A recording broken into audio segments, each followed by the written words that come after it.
In some ways, it's very American. I mean, it's just quintessentially American because, that old cliche is that parents are always supposed to tell their kids, in the US anyway, that you can grow up to be whatever you want.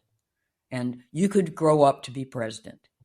That's just standard line. Of course, it's not true. It's you probably aren't going to grow up to be president, and in any number of cases, there are reasons why that will never be a possibility. And it is not true that you can grow up to be anything. I mean, I most certainly do not have the capacity to grow up to be a nuclear physicist. I do not have that kind of intelligence.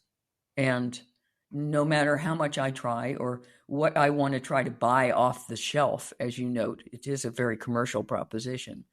Nothing will give me the capacity to solve physics problems. I don't have it. And I think you're right that we are now resistant to fate. And it's not just narcissism, it's this ludicrous notion of infinite possibility for everyone in relation to everything.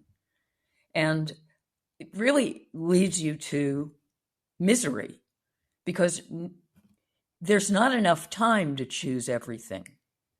The clock is ticking, you're getting older, and there are some parameters of your life that are merciful.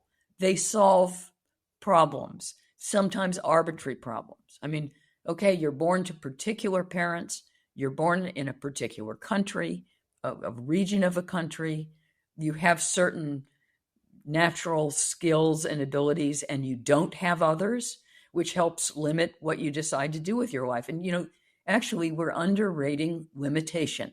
Limitation is a relief. It means I didn't have to worry when I was a teenager about whether I was going to become a nuclear physicist. It was simply off the table. So, and I remember, yes, I remember attempting to learn how to play the piano, and my mother thought, well, obviously he's a quiet, bookish kind of kid. This is perfect.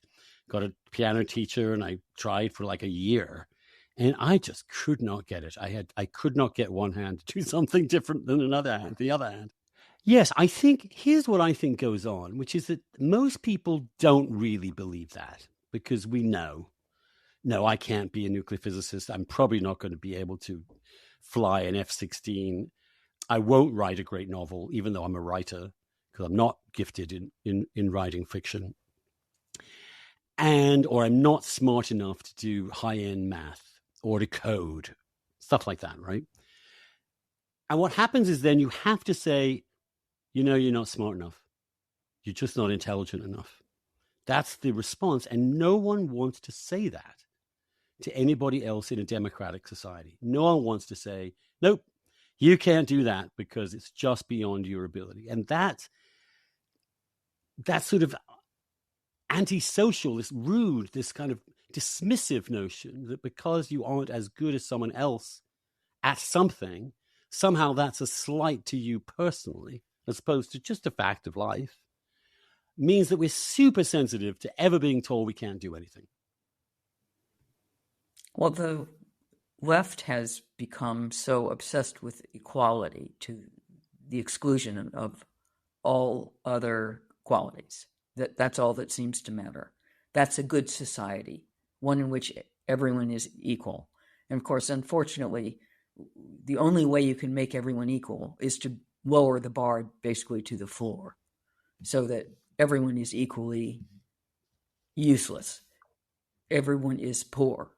Everyone is an ineducate. You can ensure that, right? That's the only guaranteed way to get total equality.